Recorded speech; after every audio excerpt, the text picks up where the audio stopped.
Hello friends, in this video I will show you how to write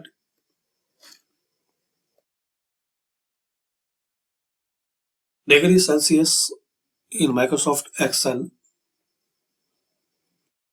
Click on this Insert tab, then Equation, and here select this degree Celsius, degrees Celsius. You can use this shortcut /DEG C and press spacebar one time. Another way, type DEG F,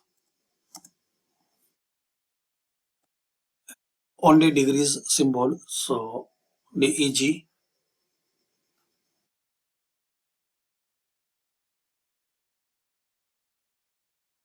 REE, and then space bar one time. So these are options to write degrees in Microsoft Excel. Thanks for watching.